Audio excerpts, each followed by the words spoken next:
John, maybe you'd be interested in taking over the Duke baseball program. You got to unmute yourself there, Slick, if you don't mind. It's up to you, though. You're the bouncer. You tell us. Yeah, I'll pass on that. Even though I did call the pitcher from, God, what's his name? See, it's already slipping my mind. What did I text you the other day? We got the commit from Sacred Heart. Oh, yeah. Elijah, shoot. What's his last name? I can't remember now. But, yeah, Elijah, we'll call him Eli. Well, anyways, me and my buddy Blaine are sitting there during that game, and I'm just like, I saw this dude throwing the ball, and I'm just like, man, we need to go sign this guy out of the portal when the season's over. Sure enough, what happens?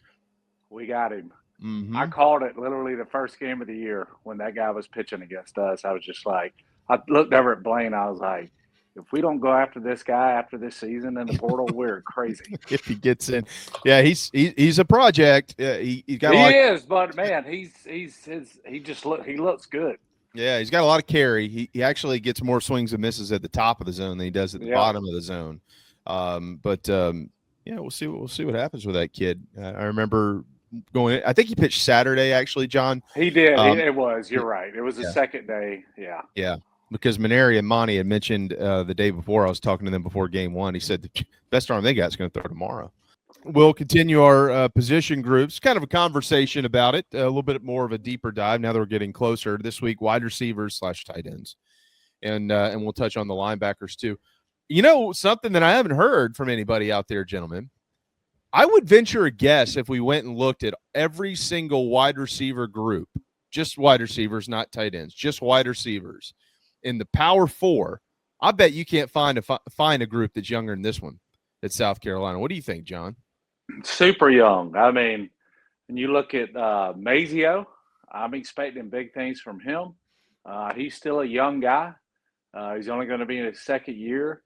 Then you take all those freshmen, 6 freshman wide receivers, and I think all of those guys can contribute this year.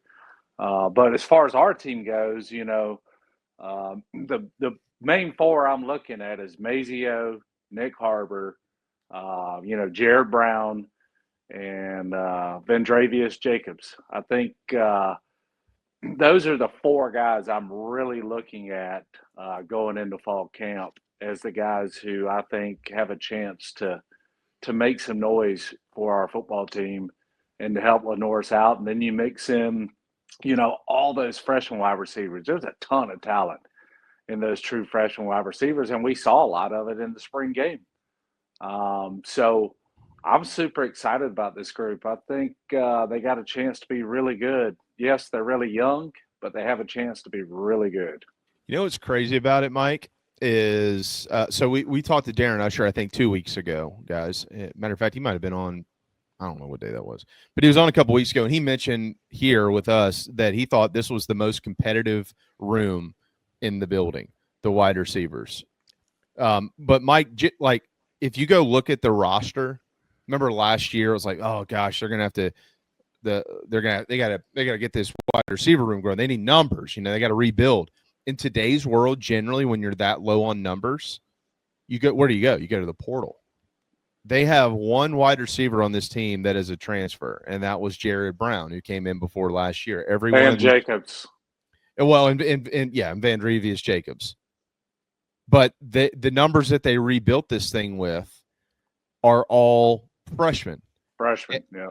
And what was so interesting about that was I think Coach Beamer was talking not long ago, and he mentioned that he basically asked Mike Furry, okay, well, what do you want to do? Because they were in the portal. Do you want to go sign another guy? Do you need another 2 guys? What do you want to do? And Furry said, nah, I'm good with this group, which I thought said everything you needed to say right there. Number one, I think he trusts his older guys. Number 2, he trusts the young guys. So I don't know how they're going to perform. I'm not like predicting it. I think they'll be pretty good, but it is absolutely one of the most curious position groups we've had around here in a long time. A lot of talent, little experience. What I'd like to see, and I realize in today's day and age, if one of these guys steps up and is clearly the alpha, Yeah. and maybe another guy gets a good amount of targets, there's going to be probably at least one that hits the portal, and that's okay. It's a numbers game anyway. Right. But I look around the SEC, and I see freshman wideouts making major impacts all over the place. Everywhere. Why can't there be one at Carolina? When's the Yeah. last time a freshman wideout made a big impact at Carolina as a true freshman?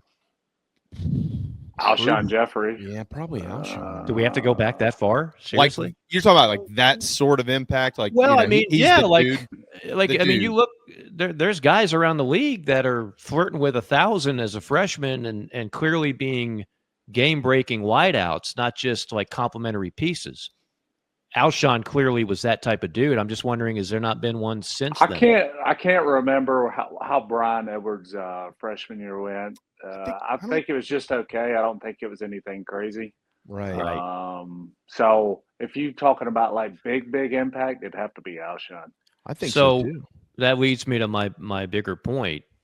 They need one of these guys to be a dude. Oh, well, they will. Mike, I'm telling you right now, 5 of the 6 receivers we signed are all top 300, 350 recruits. And if you watch the spring game, you saw why they were ranked so high. I mean, even practice. I mean, they just look good. All these guys that came in early.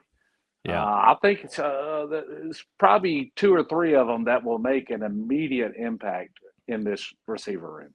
Mm-hmm. That's how good I think the talent is from all these young freshmen they signed.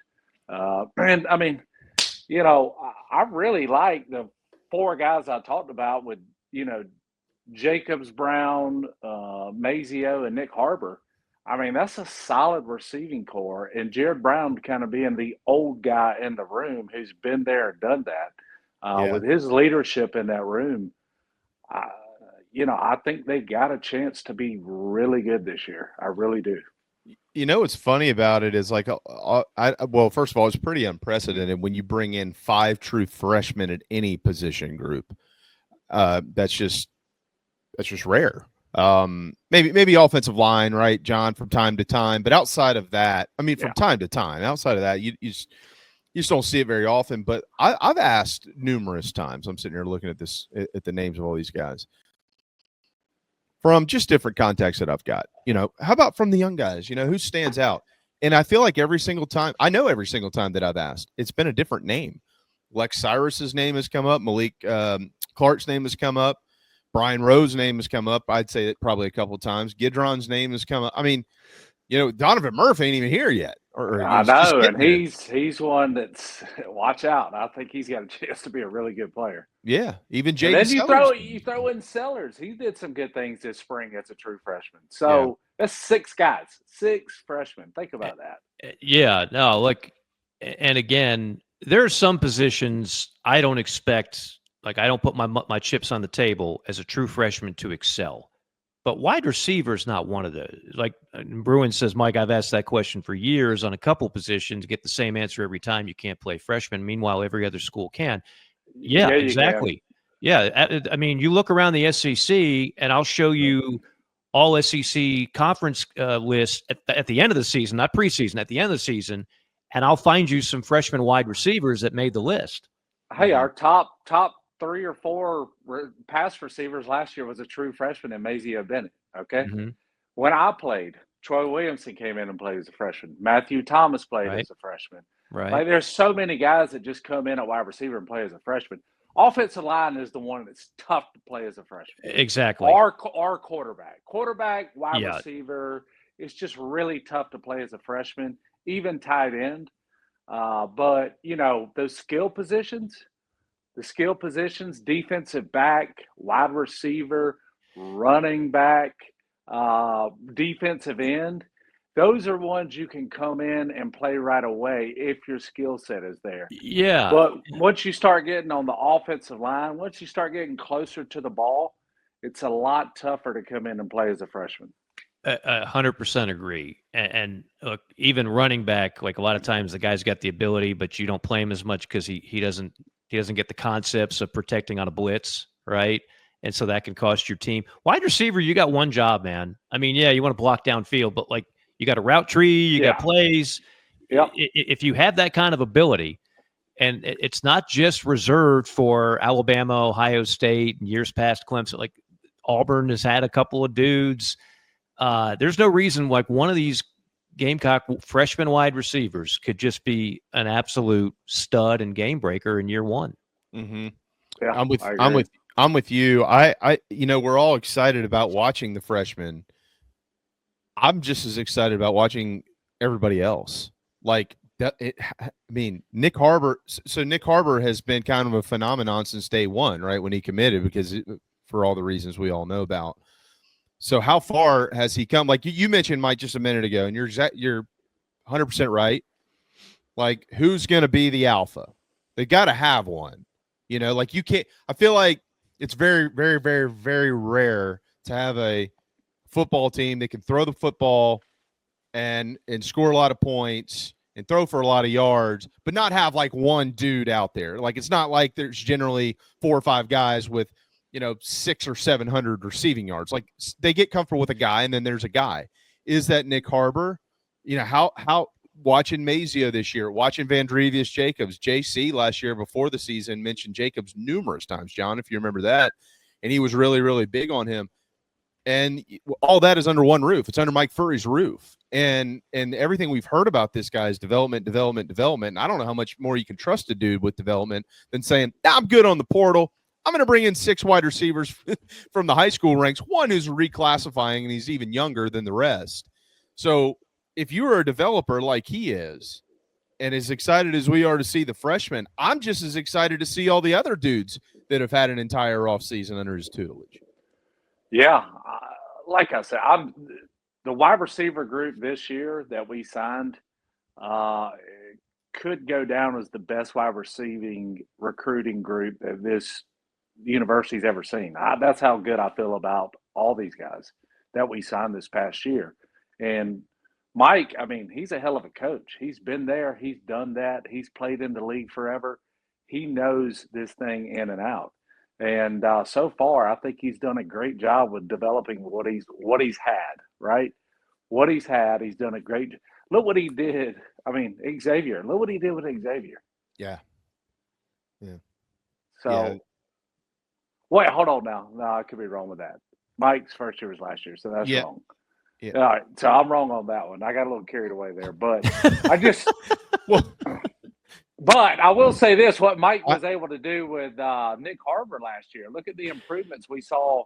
Absolutely. From the start of the season. That's what I thought you were trying to say. Yeah, that's what I thought you meant. I came with it. I said Xavier. I meant Nick Harbor. My bad. Okay. So, yeah, that's what I was wondering. I was about to correct you and say, did you mean screwed up? Yeah. Yeah, because how Nick progressed through the season last year?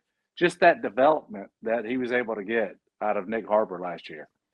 Well, he went from a guy who was learning how to play wide receiver to a guy who was comfortable playing wide receiver halfway through the year. You feel like this year he's going to start off comfortable and maybe turn into a guy that is excelling at that position. I think, and then you add in the tight ends. I think. Oh, go ahead. My bad. No, you might be taking the words out of my mouth. You lose your leading pass receiver in Josh Simon. All right. That was my guy going into last year. I know we said on the show, and we were just like, all right, who's your sleeper pick? And everybody went through and said their names. And I was like, it's Josh Simon. I said, it's Josh Simon. I said, he is going to be a big part of this offense. And he was. So that's a big replacement. But, man, I feel good about this tight end room. With Michael Smith, he's such an athletic guy. You get him the ball in the open field. I think he's very similar to how he can get open, break tackles, make people miss, kind of like Josh did. And then you got Brady, who's your big, more traditional type tight end. And then, man, I thought Jordan Dingle had just a great spring. I was out there the one scrimmage that Saturday, and he looked good. He looked really good. He caught one ball and Olayed one of the DBs and kind of jumped over the top of him and got a 35, 40-yard gain. Mm-hmm. And I was like, hold up, who's this dude? So I'm impressed with him. And then, you got the walk on. Mo Brown. Yep. That's I love that kid. Yeah. I thought Mo did some good things as well. So I'm excited about the tight end group. I think you got 4 guys who we can definitely rely on in this offense coming up. I mentioned Mo Brown before the season last year. He was just a kid who kept coming up every time I would ask somebody what's going on. He reminded me a lot of Pat DeMarco, much bigger than Pat. But yeah, he's a big dude. He's a big dude. Yeah, he's like 6'4" and a half. Yeah, he's 245 pounds. He's my size, yeah. But you're 245 pounds, John? Well, 248, but yeah. Oh wow! So you could play tight end now at Carolina. But I mean, he was a special teams guy. Hey, coach? What do you need me to do? And that's who he's the one who blocked the punt last year against LSU, and LSU Brian Kelly was, trying to get that call reversed because he got kind of flipped over the line of scrimmage. But he's a do whatever you ask him to do type of guy. I mean, and look here, y'all. Everyone wants to talk about tight end. Y'all forget about my guy Reno Rame. Okay, before he gets into the porn industry, he's going to finish his career as a football player at South Carolina. All right, the pride. I think Jess Rockwell's going to have a big year at tight end. Yeah, hey, Reno Rame has one of the. Who does the all name team every year? Can y'all remember who that is? They do. Is it ESPN that does the all name team for football? Yeah, there's always an all name team. I have no idea. I mean, I've kind of. If this kid's not on the all name team, why do you have one? Yeah, Reno Rame. That's straight out of Central Casting. Well, it reminds me. Have y'all seen 4 Christmases with Vince Vaughn and Reese Witherspoon?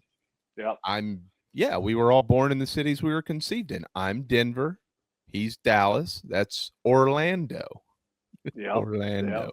Yep. Why were you named Reno? Well, long story short, mom and dad met him anyways. But I really like. I think John. We talked a lot about the offensive line last week. If those guys are better, and then we're all expecting them to be significantly better, and they're fair to Lenore Sellers, he's got option after option after option after option, and it'll all work itself out. As Mike just pointed out, somebody will take the reins on this thing, and then they'll all fill into their roles, and they'll get comfortable, and it could be a lot of fun to watch.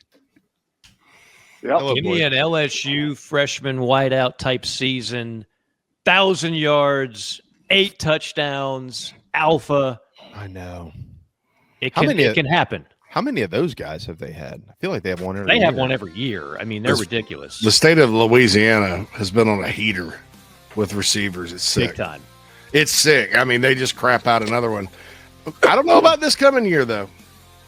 I mean, some of these guys would have to kind of surprise. Well, I can tell you what, JC, I don't know anybody that got a better freshman wide receiver class than we did this past year. I can tell you that. No, I mean, it's the biggest receiver class since that 07 class, which was on paper good at receiver. But like Mark Barnes, Matt Clements, Joe Hills, all those, Deion LaCorn, all those cats back then, a lot of them busted. And if they didn't bust it immediately, they were like LaCorn and busted eventually. I think that was the 07 class, wasn't it? It was the one, 07 that was ranked number 6. Which one was O.J. Murdoch? That was the first one that Spurrier had. He couldn't learn the offense. Tragically, he killed himself. He came in with later. Kenny. Yeah, it was a tragic class there. Gosh, why do we bring O.J. Murdoch up? I'm thinking of like highly hyped wide receivers. You're killing me, dude. I know. In that class, it was Murdoch and Carlos Thomas, and they're like, "Oh, Spurrier's got his receivers." Carlos Thomas ended up playing at corner for a while. And it was pretty good there, but poor OJ just couldn't. I mean, he was really good too. It was a big recruiting win. They had a tight end named Jonathan Hanna that was a highly ranked guy too. Mm-hmm. Yeah, do nothing. Never panned out. So, but this group's a little different. They're wired differently than that group as far as approach goes. I think. I know Kenny was in the 05 class. Freddie Brown, I think, was in the 05 class, if I remember correctly. Yeah, they took Freddie, beat Kentucky on somebody. Hey, you know who else was in the 05 class, Strick? My man Bobby Wallace, the chain smoker of chain smokers. Bobby Wallace. That guy could go through a pack of cigarettes in about 6 minutes. He's a trivia answer. Who started at running back in Steve Spurrier's first game at South Carolina? It's Bobby Wallace from Conway, true freshman. Yeah. God, that team had some deficiencies. I mean, remember Brooke Antonio? Remember he was starting at guard first game, and they didn't have a running back. Was a walk-on. Yeah, they didn't have a running back. He was there when I was there. Yeah. The Lindsay boys ended up starting at the end of the year. Jordan was a DN. I mean, it was The thing I remember most. Almost won the East that year. He almost won the East. The thing I remember most about that game, we did the broadcast on CSS at Tennessee, the last second field goal by Brown. And going out of that stadium on a chilly Saturday night and 100,000 Tennessee fans going, my God, he's just taken our soul away again. We can't get rid of this Spurrier guy. We're never going to be able to beat him. They were depressed beyond belief. Dude, I think that kind of started the clock on the Fulmer era. It was like 100%. The visor's back. Like, I went to a game with Chris Childers. We were working together the at Rivals pony at the time, and Oh wow! and that's hung out at Calhoun's on the river. Oh yeah, baby back ribs. Yeah, before the game. My cousins were just there. I remember that game like it was yesterday. I was at Hart Turner's house up in Spartanburg. Ooh. His parents were out of town, so we were over at his parents' house. We went deer hunting because their parents have a ton of land right there. And then we came back, got back from deer hunting, started watching the Tennessee game, grilling some big tomahawk ribeyes, and enjoyed a Tennessee victory. That's that was the first one. Josh Brown, man, I didn't know if it had the distance. It snuck through, and I was in the section. Everybody went crazy, and oh god, I mean, Spurrier was dialing up ball play. I mean, it was 16-15, so it wasn't like it was up and down the field. And Tennessee messed some things up, and finally he threw that pass to Sydney in the end zone, and that's the one he pump faked on. I think. Yeah, he did, and he had called timeout twice, I think, before he called it. And that was back Spurrier's first year. Called every play. I mean, he was the same guy. Blake threw a pretty ball. Yeah, he did. Oh yeah. Hey, Blake is now the ball. quarterbacks coach at Wando High School. Go Warriors. Is he? Oh, good for him. Go Warriors. Yeah. My man. I need to. Have you talked to Blake in a while, Strick? Yeah, I talked to him, I don't know, probably 3 or 4 weeks ago, 5 weeks ago, something like that. I need to shoot him a text and tell him to take care of my boys over there. Get them, got to do some damage this year. I'm tired of getting our rear ends kicked. Strick, do you think if Michael Rath had gotten the extra year by the NCAA in 2005, he would have been the starter instead of Blake? That's my honest opinion. No. Good. I played with both of them. I'm just shooting you straight. Yeah. Well, no, I just remember it was a big deal at the time. I think the thought was. I mean, possibly. I don't know. Rath was a little more like Werfel kind of guy, and Blake was more like Brock Berlin. Are you talking about going into 06? No, going into 05. First year. Going into 05. That's what I meant, 05. Going into 05? Yeah. Spurrier's first year? Yeah, so, I mean, Blake, no offense to Raph, I love them both. They're my boys, but Blake just threw a better ball than Mike did. Yeah. Yeah. He threw a good ball. I could. I mean, he would have had a chance because it would have given Coach Spurrier another option. Oh, he definitely would have had a chance. You're like, every time Blake messed up, I've always thought about that, but I've never, because the thing was, there were a lot of what ifs. If Boyd doesn't get suspended, Summers doesn't get kicked off the team, Troy doesn't go pro, which he made the right move as a first rounder. Troy, that was you had those guys that stole the laptops, like Mo Thompson had another year, Woody Telford, and those cats. You probably would have had Mo Thompson. They probably could have won the East had they had all those guys kind of rowing in the same direction. That probably wasn't going to happen. But there were a lot of what ifs with that team. And Rath was one of them. Yeah, I wish Spurrier didn't let Demetrius go. Got him for smoking weed, and didn't even give him a second chance. Just said, "You're out of here." And I wasn't too happy about that. But that was one of Spurrier's rules, though, man. He's like, "Oh shoot, you can drink a beer every now and then and be a Gator, but you can't smoke pot." Coach Spurrier's number one rule. I know what he was trying to do. He was trying to come in and enforce and clean house. But to let a guy like Demetrius go over, that one thing, I didn't like it all. Yeah. Spurrier's number one rule was don't put your hands on a woman. I remember him saying something like, if you even look at her wrong, you're out of here. And then don't smoke pot, and then 3 was don't say the F word. Well, but you couldn't get kicked off for the F word. Who would you rather play for?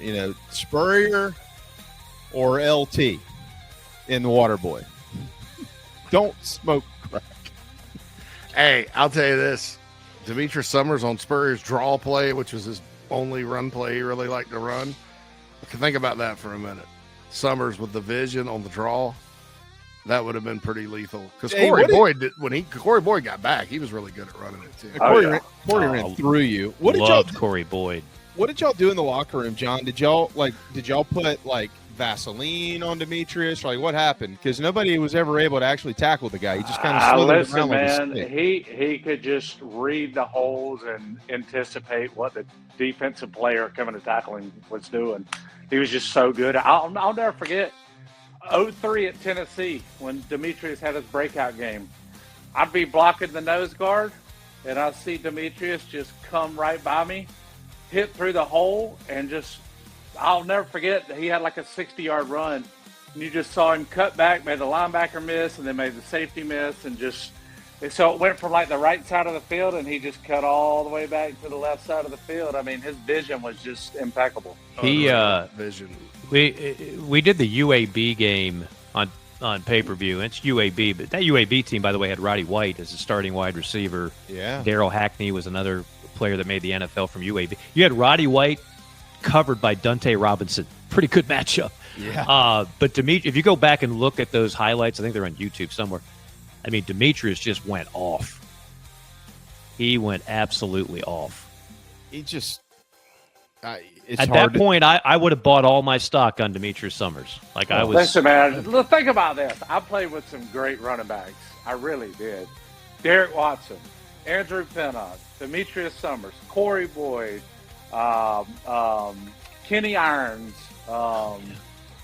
my late great friend Dacus Sturman, who was just a badass. Loved. He was my favorite player to block for. My favorite. I mean, man, I had the pleasure to block for some really good running backs. I remember the 2004 opener of Vandy, and they were talking smack because they had covered. They were talking. They were talking the whole preseason and all. You know what? We're in camp, and we started hearing the chirping, and we heard the chirping from SEC Media Day because I was at SEC Media Day as one of the players. And Vandy's just talking, oh, man, we're going to be good this year. We got South Carolina the first game, da-da-da-da this, da-da-da-da that. Don't worry, boys. We talked about it all fall camp that we were going to go up there and kick their ass. And sure enough, and they were terrible. Worst defensive line ever blocked. We were just tossing them everywhere. Probably more so we were pissed off from hearing all the preseason crap. Yeah. Holtz rotated 5 running backs because you got to throw Gonzi Gray in there too. Oh. Yeah, Gonzi. Gonzi. I think Andrea Gauls was a running back that year too because Holtz could never figure out how to play Andrea. But I mean, there were 5. I mean, Summers, Boyd, Terman. Well, that was Gauls and Gray. That was Jay. That was Jay Cutler too, wasn't it? Straight? Yeah. Jamacia Jackson had like 100-yard pick. 100 yards, baby. I was at that game. That's the first time in my life I'd ever been to Nashville. I was living in Atlanta, Gainesville at the time, and me and some buddies drove up. I got a game ball that game because I kicked ass that game. But yeah, Carolina just lined up and ran it up. They could not stop us. We were telling them, we're running the ball, y'all stop it. It got funny. Game, they couldn't stop us. Really funny. What you guys talking about today?